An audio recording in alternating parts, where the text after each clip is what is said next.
Nous allons commencer, chers amis. Bonjour à tous, ou bonsoir, plus exactement à tous et à toutes. Merci d'être venus ce soir malgré la pluie et les intempéries. Et permettez-moi tout d'abord d'excuser mon invité d'honneur, Madame Hélène Luc, qui vient de m'apprendre qu'elle est terrassée et clouée au lit par une méchante et brutale affection. Je me réjouissais d'accueillir en effet, au sens noble du terme, une actrice portant les hautes valeurs de la République et qui a contribué activement, entre autres, à élever les femmes françaises à la dignité reconnue de responsables au sein de l'hémicycle politique de notre nation.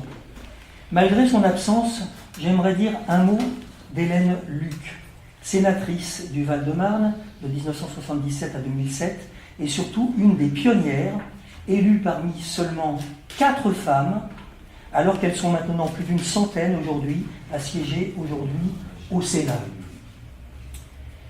Je ne puis évoquer tous ces combats, mais retenez sa lutte active pour les droits de la femme. Dans cette lutte pour une plus grande représentation féminine au Sénat, entre autres, et dans toutes les instances décisionnelles de l'État, il se trouve qu'il y avait ma mère adoptive, Colette Jobard-Laurin. Hélène Luc fut longtemps membre de la Commission des Affaires étrangères, et c'est pour l'ensemble des services rendus au peuple français, et aux femmes en particulier, que la nation l'a élevée au grade d'officier de la Légion d'honneur. Ces combats se sont révélés cruciaux, et la représentation des femmes tend à devenir aujourd'hui paritaire au sein de l'État. Mais souvenons-nous, en 1936, sous le gouvernement de Léon Blum, on ne comptait que 3 femmes sous-secrétaires d'État, dont Irène Joliot-Curie, alors que les femmes n'avaient pas encore acquis le droit de vote, puisque les femmes ont eu le droit de vote en 1944, qui a été en fait de fait en 1945, puisqu'en 1944, il n'était que de droit. Bref, il y a tout juste 75 ans, donc autant dire c'était hier. Il faudra d'ailleurs attendre Gisèle Halimi, ministre de la Santé, en 1974, pour que soit votée la loi autorisant l'interruption volontaire de grossesse. Ma seconde invitée d'honneur est bien là.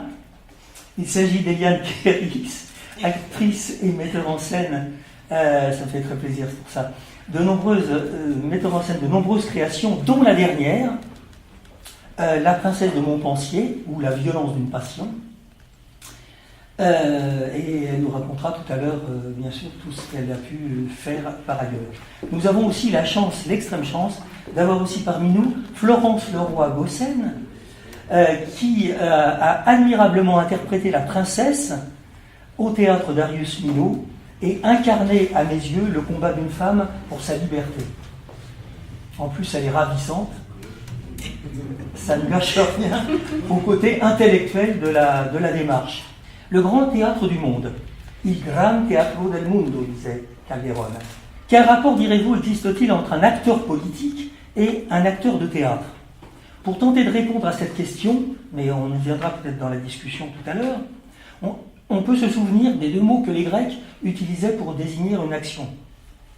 La poiesis, c'est une action consistant à répéter simplement un rôle prédéterminé, à jouer par exemple chaque soir une scène de façon identique, à lire un texte, en fait, une poésie ou une chanson, sans changer une virgule.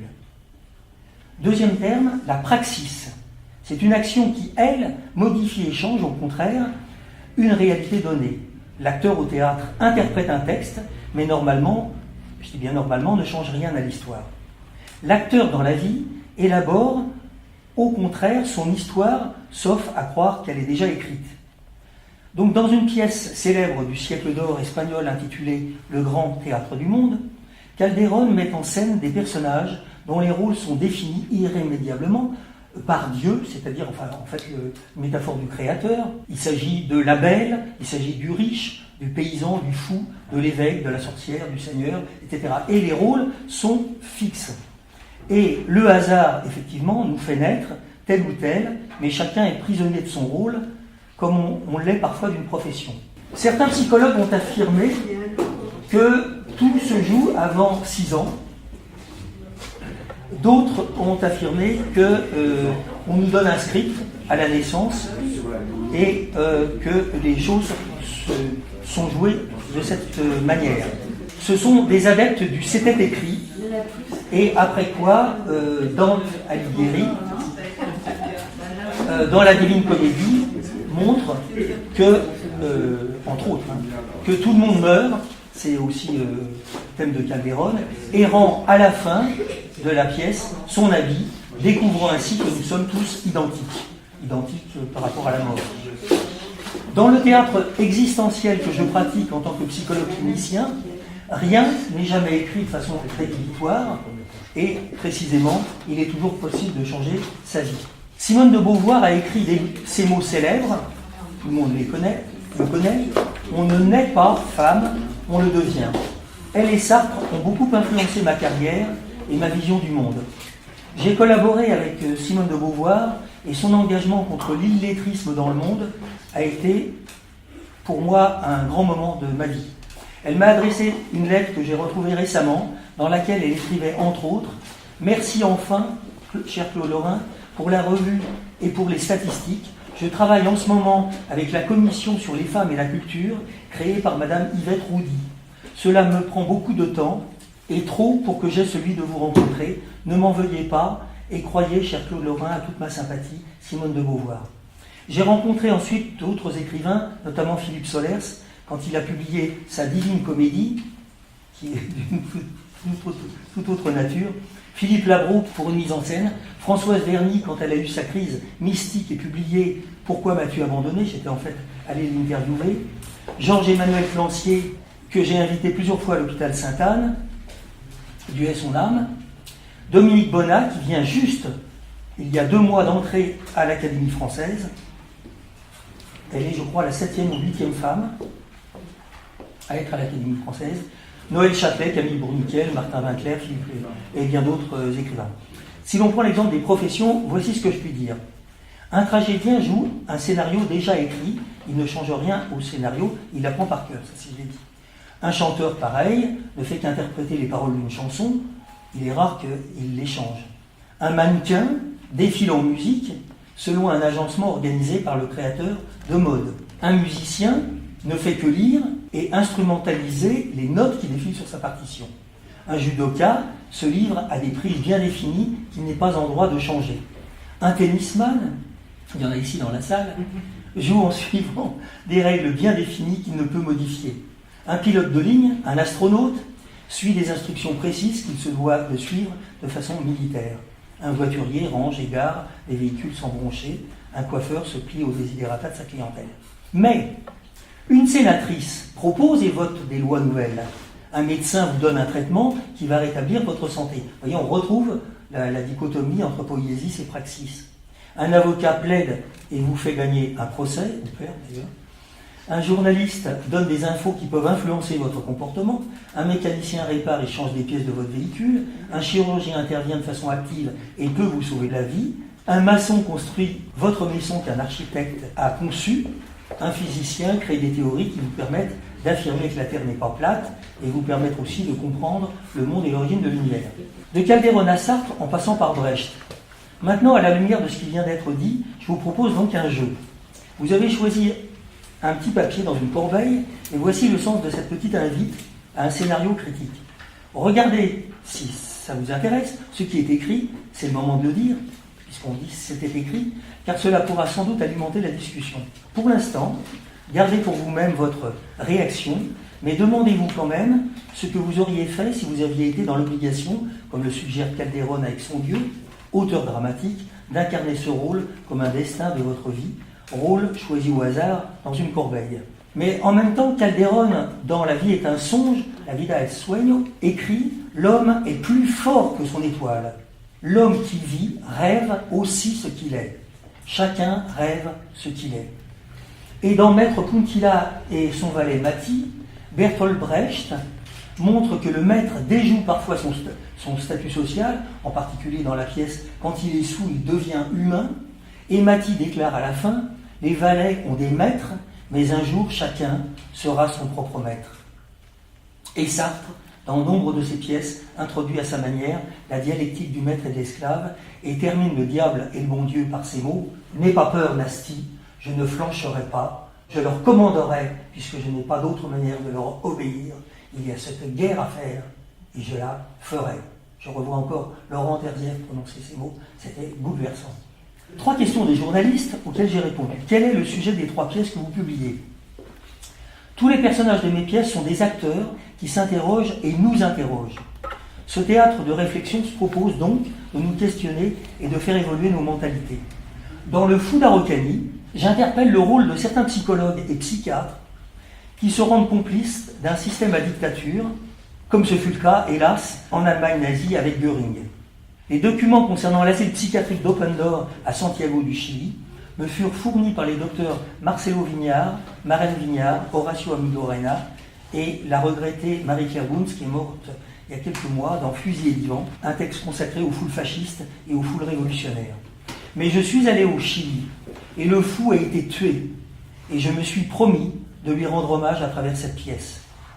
Le texte initialement était dédié à tous les opposants chiliens disparus, ainsi qu'à mon père Maquisard en Bretagne, recherché par la Gestapo, et à Colette Jobard-Lorrain, arrêtée par la police française en 1944, internée et libérée in extremis en 1945, juste avant le dernier train pour l'enfer. Dans l'Europe, je dénonce à travers le roi de Phénicie le fait du prince qui veut toujours la guerre, car la vente d'armes, ça rapporte.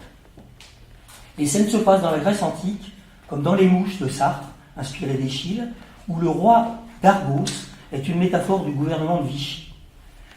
Dans Europe, le roi de Phénicie ressemble au président des États-Unis, lançant ses troupes en Irak et en Afghanistan. En fait, j'ai écrit cette pièce au moment où les troupes sont entrées dans ces pays.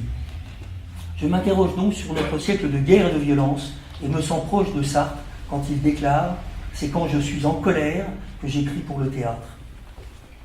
Dans Galpota, enfin, pièce dédiée significativement à André Malraux, il ressort de cette romance un certain militantisme pour la cause des livres à travers l'idéalisation d'un livre de pierre sculptée de 30 tonnes qui gît au milieu de la jungle sri-lankaise près d'une ville très belle qui s'appelle Polonnaruwa. Tous les supports d'encre et de papier, vous pouvez le constater comme moi, disparaissent peu à peu. Nous vivons de plus en plus chaque jour dans le virtuel, le numérique, et la dictature de l'image prend le pas sur l'écriture. Donc la fougue amoureuse du personnage Virgile, qui est en adoration devant le livre de pierre de 30 tonnes, exprime simplement ma passion pour la lecture et l'écriture à la gloire des peuples qui veulent s'instruire et ne pas s'inféoder systématiquement au dictat de l'image. Quelle différence faites-vous entre un comédien et un psy? Y a-t-il des similitudes? Alors là, je vais y avoir de la discussion, j'imagine. Alors les différences. D'abord, un comédien ne se contente jamais d'incarner un rôle unique. Il faut aimer le vagabondage, adorer, explorer, voyager à travers des personnages et des histoires. Il peut, le comédien, jouer à être mourant sans mourir, à aimer sans aimer, à pleurer sans tristesse et sans vraiment pleurer. Ça reste à voir. Ses joies, ses frénésies ne sont jamais complètement les siennes puisqu'il joue, même si, comme l'explique Diderot dans Le paradoxe du comédien, je remercie Parvise qui est dans la salle de m'avoir fait relire Le paradoxe du comédien. En effet, à partir de Stanislavski, Peter Brook, etc., beaucoup de metteurs en scène contemporains introduisent parfois une certaine confusion volontaire entre les sens et ceux du personnage. Mais il reste que le comédien vole la vie d'autrui et tente de rester maître de ses métamorphoses.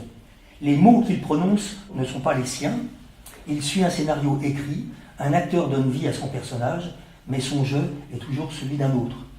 Enfin, en tout cas quand il joue. Un psy, au contraire, s'épargne les dangers d'être un autre.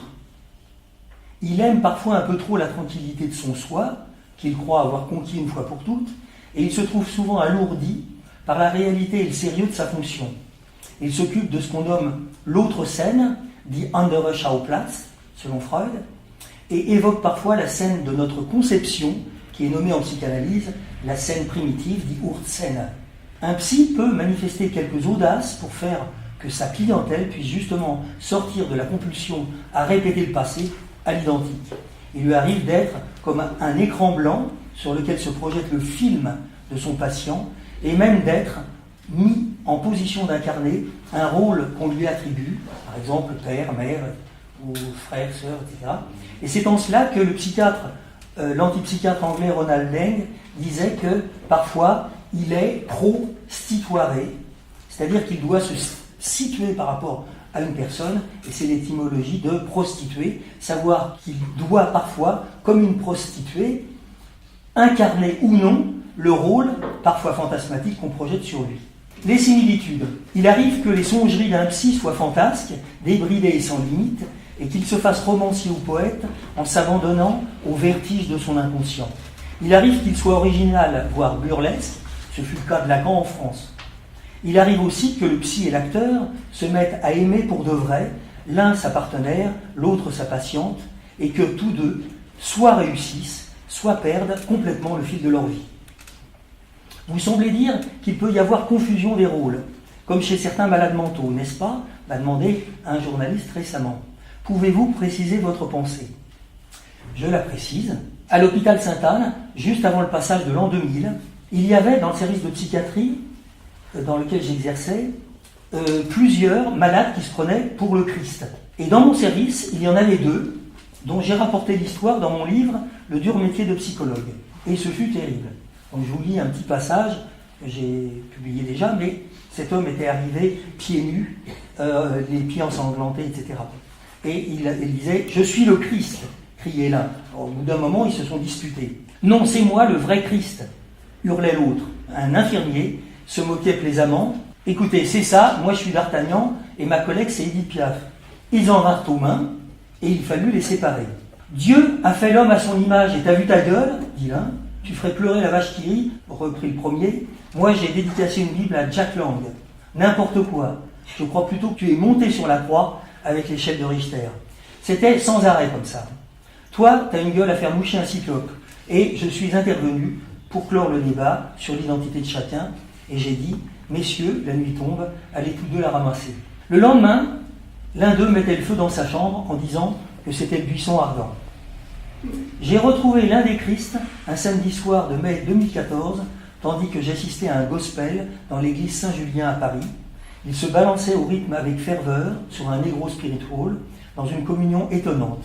Il était descendu de sa croix et chantait avec tous dans un climat de liesse unanimement partagé. Il y eut aussi une personne qui se prenait pour Ariel Dombal, que j'ai nommé Anne G dans mon livre, avec les initiales qui lui allaient à merveille, L-H-O-O-Q. L-H-O-O-Q. Dans ma traduction en russe, ma traductrice russe m'a dit « je comprends rien du tout, c'est Madame Locke ». J'ai été obligé de lui expliquer le jeu de mots. Elle était nymphomane et certains patients l'appelaient micro-ondes. Parce que, disait-elle, je suis chaud dans moins de 10 secondes. Elle ressemblait vraiment physiquement à Ariel Dombal. Elle avait fait une liste d'amants de passage et se justifiait en disant elle essayait de maigrir. Se taper un mec, ça fait moins grossir que du beurre de cacahuète. Je lui dis, moi, je sais pas, je consomme ni l'un ni l'autre. Ariel Dombal entreprit de me charmer et me dit en consultation, je suis sûr qu'avec vous, un plan cul, ça marcherait. J'ai répondu sur le même ton de provocation qu'il a complètement soufflé, certainement, car sexuellement, je suis un champion olympique. Waouh, vous déconnez, docteur, je suis morte de rire, quelle modestie. C'était pourtant vrai, je ne suis bon qu'une fois tous les 4 ans. Vous plaisantez, dit-elle, mais je sais que je vous attire. Vous risquez en effet de m'attirer, mais surtout de sérieux ennuis. Ensuite, elle s'est calmée et elle m'a dit, elle a de la chance. Qui ça ? Votre épouse. J'ai répondu, peut-être, mais moi aussi. Et avec le traitement, au bout de 3 mois, elle a fini par cesser de se prendre pour Ariel Dombal. Comme vous le voyez, le métier de psychologue des hôpitaux n'est pas de tourpeau. Parfois, la littérature et le théâtre sont une bouffée d'air frais, autant qu'une source incroyable d'inspiration. Merci de votre attention.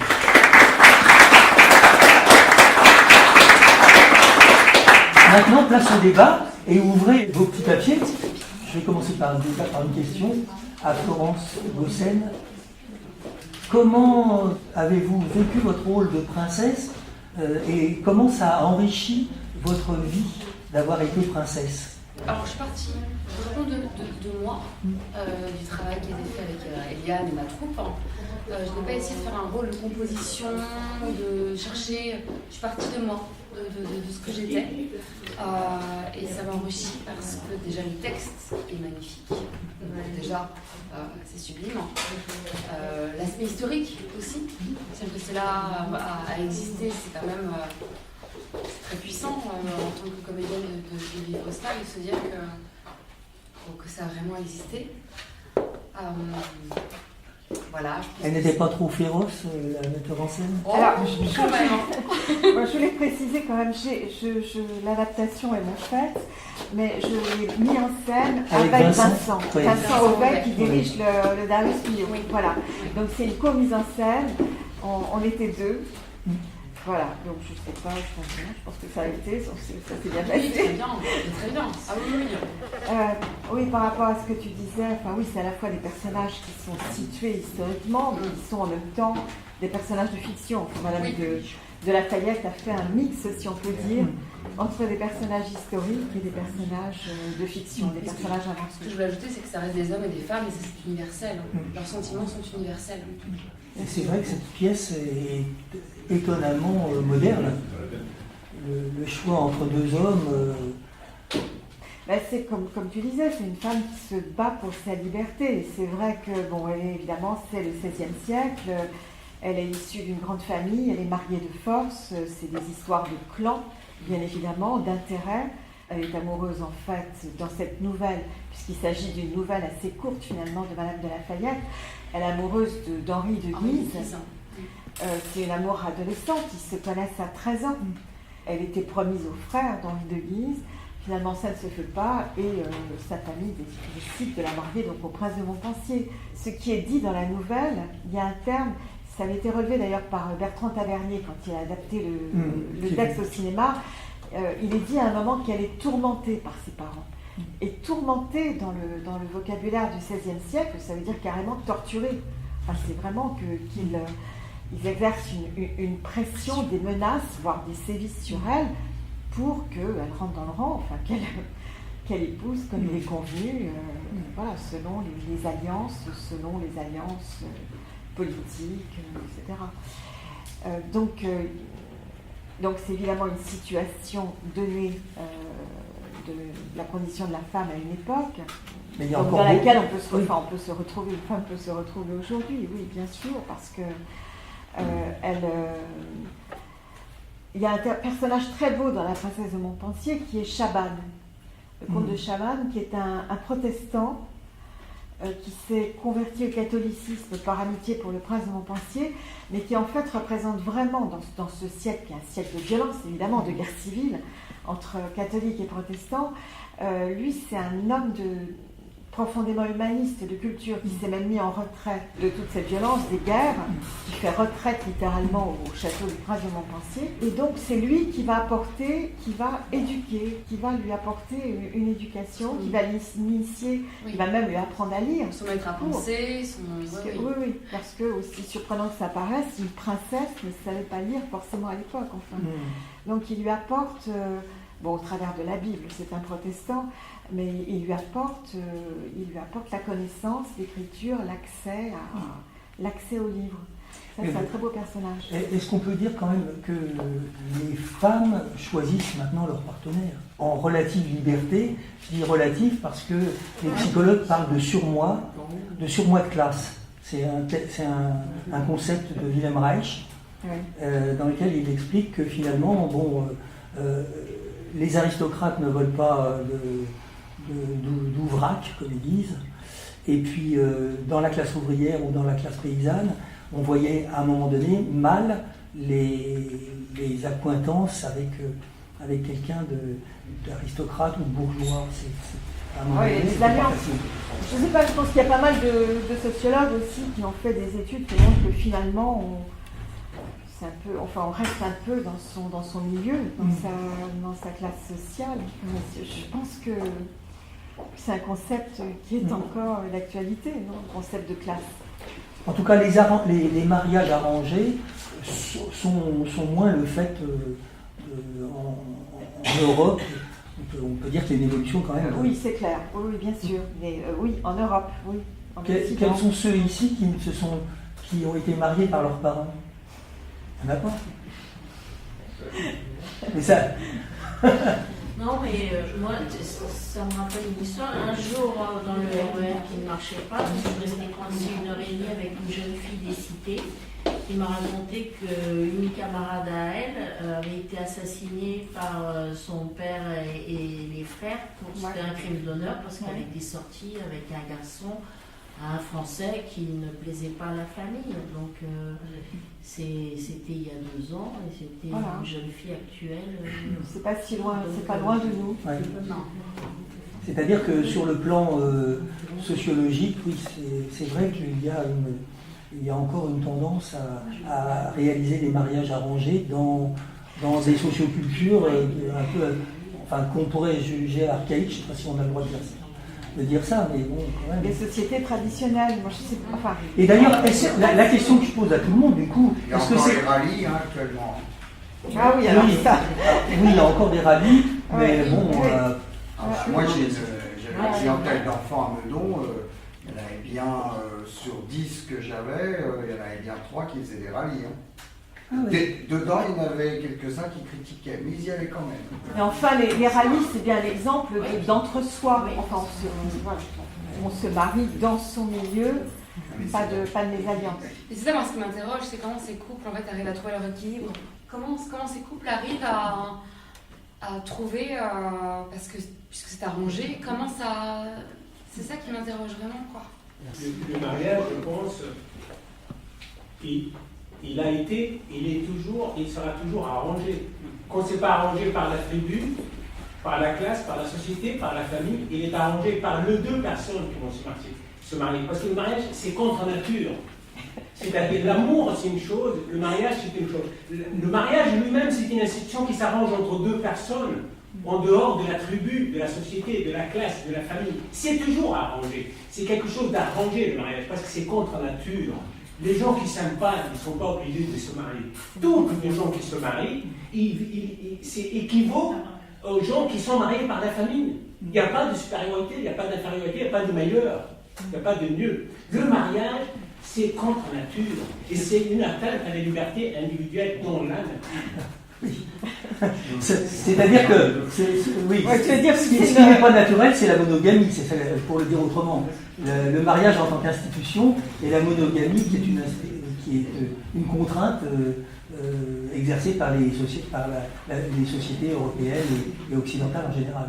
Parce qu'il y a beaucoup de sociétés polygames et polyandres aussi. Et je pense que, quoi qu'il en soit, l'existence de ces mariages arrangés au XVIe siècle, en fait, il y a un continuum qui fait qu'aujourd'hui, on en a encore l'héritage. Il y a un lien avec ces mariages arrangés encore aujourd'hui, comme un transfert, on dirait, comme un transfert sur l'actualité sociologique des mariages. Eh bien, il y a je dirais un retour un petit peu dans certains milieux sociaux. Dans certaines familles, il y a un retour à ça parce il faut quand même se dire qu'il y a des gens, des familles qui fonctionnent sur des modèles de l'époque, comme il y a des gens qui sont royalistes, comme il y a des gens etc. Donc c'est une vision du monde et une conception qui encore aujourd'hui existe de la même manière que ça existait à un moment donné. Oui, de société traditionnelle. Mais après, ce que tu dis, c'est que c'est plus une position politique, c'est-à-dire que le mariage, c'est de toute façon se conformer à l'institution, c'est ça, à l'injonction de la société. Bon. Et par rapport au mariage, j'ai lu péniblement un livre sur la plus belle histoire de la philosophie que je viens de finir, parce que dedans c'était un peu compliqué, et Luc Ferry, j'apprécie moyennement, mais c'est personnel, il expliquait pour lui qu'il y avait des 5 grandes époques de la philosophie. La première, c'était l'Odyssée, après il y a eu le christianisme, après il y a eu la déconstruction, Et il y a eu la philosophie du premier humaniste, et la dernière dans laquelle lui pense qu'on est rentré, c'est la philosophie de l'amour. Parce qu'il explique qu'avant, les gens vivaient dans un petit village, et puis ils ont dû quitter pour aller travailler soit à l'usine, et puis ils ont rencontré des gens, et c'est les bourgeois qui ont tenu le coup pour ne pas être d'accord du tout avec des mariages par amour. Il fallait faire des mariages peut-être par arrangement ou par porte-monnaie. Et lui, il estime qu'on est rentré dans ce moment-là où les gens choisissent par amour et pas dans le clan familial, pas par l'obligation. Hein. Et ils vont à l'extérieur, ils appellent ça l'exogamie et l'endogamie. Le trucoliste, c'est pas le tout. Le total holistique. Ah, oui. Et le mariage unique. Et il dit que maintenant, quelque part, on a des enfants. Parce qu'on a des enfants, on a envie que le monde aille mieux pour eux et qu'on se tourne vers les autres aussi, parce que nos enfants ou les autres, c'est pareil. Enfin, ils voient ça un petit peu comme ça. Et... Oui, mais enfin, reste qu'il y a un choix, mariage ou pas mariage. Enfin, maintenant, les relations sont fondées sur l'amour, mais on peut aussi faire le choix de ne pas se marier. Après, un mariage arrangé, c'est pas forcément aussi un mariage forcé, comme l'exemple d'Erali. En soi, il peut aussi y avoir une sorte d'influence de la peur du jugement des communautés dans lesquelles on tend à appartenir, tout simplement en se disant que si on va se marier avec une personne qui n'est pas forcément acceptée par la famille, qui n'est pas forcément acceptée par la communauté dans laquelle on est, dans laquelle on se trouve, peut apporter des problèmes, peut apporter des réticences à ce genre de relation. Et pour répondre à votre question, mademoiselle le premier rang, en soi, par rapport à l'équilibre d'un potentiel mariage arrangé ou un mariage forcé, dans un premier temps, on peut trouver un équilibre si les deux protagonistes de ce mariage arrivent à le trouver eux-mêmes. D'un autre côté, ça n'arrive pas forcément dans tous les cas. On peut trouver un équilibre, un genre d'équilibre précaire qu'on tend à essayer de maintenir et qui n'arrivera pas forcément. Et on peut continuer l'intégralité de notre vie à garder cette relation par obligation donnée par soi-même ou par les autres. Pour soutenir ce que vient de dire monsieur, c'est-à-dire, vous connaissez tous l'histoire de Roméo et Juliette. Roméo et Juliette, elles vont voir le frère Laurent pour les marier. Mais c'est lui qui arrange le mariage. Et du coup, l'institution qui arrangeait le mariage, qui prenait le mariage de la famille pour le rendre, c'est-à-dire à l'institution, pour arracher comment dirais-je, le politique ou la décision de la famille, l'institution, eh bien, dans Shakespeare, il inverse. Il dit que la religion, elle peut arranger le mariage parce que les familles, elles ne sont pas d'accord, parce que les familles sont au-dessous de la responsabilité, c'est-à-dire elles sont contre, elles sont pour l'amour. Parfois, ce qu'on appelle, pour dire vrai, ce qu'elle a dit, c'est-à-dire l'arrangement, arranger un mariage, parfois sauver les amoureux. Ah oui. C'est ça. Ah oui. Donc il faut voir cette contradiction. Oui, mais parce que c'est jamais. Non, parce que quand on entend dire aujourd'hui dans les discours sociologiques, ah, mariage arrangé, ah, mariage, on veut revenir au Moyen-Âge. Non, non, c'est complexe. Le mariage arrangé, ça peut être beau comme une histoire. Oui, c'est ça. tout à fait. Il faut voir cette contradiction. Il y a plutôt une autre contradiction qui est ce que vous disiez, c'est-à-dire se mettre en conflit ou en rupture avec sa famille par son choix. Et donc là, c'est le cas pour Roméo et Juliette, qui sont en rupture avec leur famille, avec leur clan, qui sont opposés. Et pour le métier, c'est la même chose aussi. Tu parlais tout à l'heure comment on choisit son métier. On peut aussi le choisir en rupture avec sa famille. C'est ce qui arrivait pour les comédiens d'ailleurs avant. Maintenant, c'est très admis, mais... Alors, est-ce qu'il y a d'autres professions qui vous ont étonné dans ce que vous avez découvert, dans les petits papiers? Est-ce que vous auriez aimé incarner tel ou tel? Je sais qu'il y avait des professions assez marrantes. Un trompettiste, moi c'est vrai que j'aurais adoré. Hein. Ah, c'est ça que vous avez fait? Ah, j'aurais beaucoup aimé. Trompettiste, vous êtes tombé sur trompettiste. Ça me semble. Quoi d'autre? Moi j'ai photographe. Bon. Ça pouvait pas mieux tomber. Oui. Chauffeur de taxi. Pas terrible. voir la vie de différentes personnes qui passent dans ton taxi le temps de la course.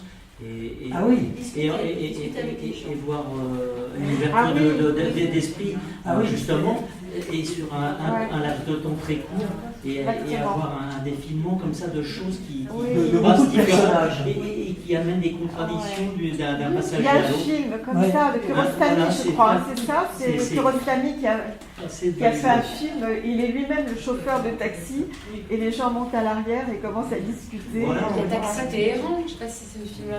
Oui, peut-être, c'est ça. Avec des idées C'est ça. Bon, compétiste, au moins il n'y a pas besoin de parler. Donc au moins, on s'exprime avec l'instrument et ça suffit. Alors d'autres professions. Moi j'ai gangster. Oh là, ça c'est bien ça. Gangster. C'est presque acteur, ça. Ouais. Je ne sais pas si c'est une profession, moi. C'est un métier. Moi, j'ai chirurgien. Alors Daniel. Tailler, découper, tailler dans le vif. Voilà. Ça peut lui plaire. Mais ça m'amène à une question qui m'était venue tout à l'heure. Est-ce qu'on peut divorcer par amour? Est-ce que ça existe dans une pièce? Oui. Divorcer par amour, c'est-à-dire en fait rendre sa liberté à l'être aimé. Après, ça va en tire un fil. Enfin, il y a une question aussi, est-ce qu'on peut aimer deux personnes en même temps? Est-ce que... Oui. Enfin, ça renvoie aussi à la monogamie. Pour en revenir à notre sujet, ce que je trouve intéressant, c'est l'acte de mariage. Et l'acte de mariage, il est réalisé par une personne qui utilise ce qu'on appelle des énoncés performatifs. Ça veut dire que quand on dit quelque chose, la chose dite est actée. C'est-à-dire que l'homme de foi public va dire « Je vous déclare mari et femme ».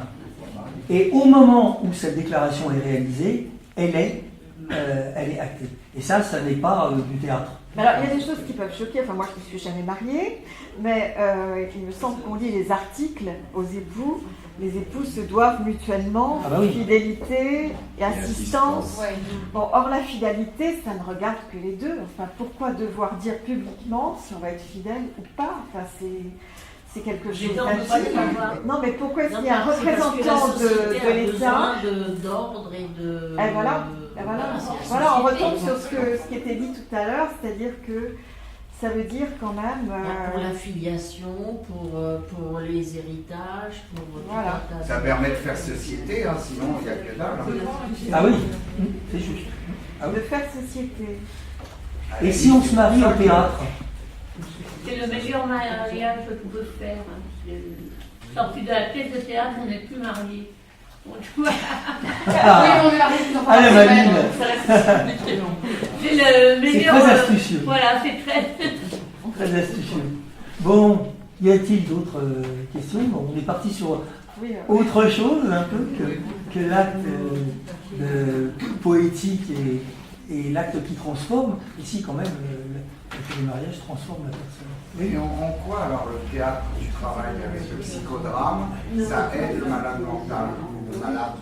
Parce que la personne au lieu de jouer une scène qui est proposée par une personne extérieure, elle va proposer des scènes, par exemple, de conflit avec son conjoint, et par des techniques d'inversion de rôle, on va faire en sorte que la personne se mette à la place de l'autre.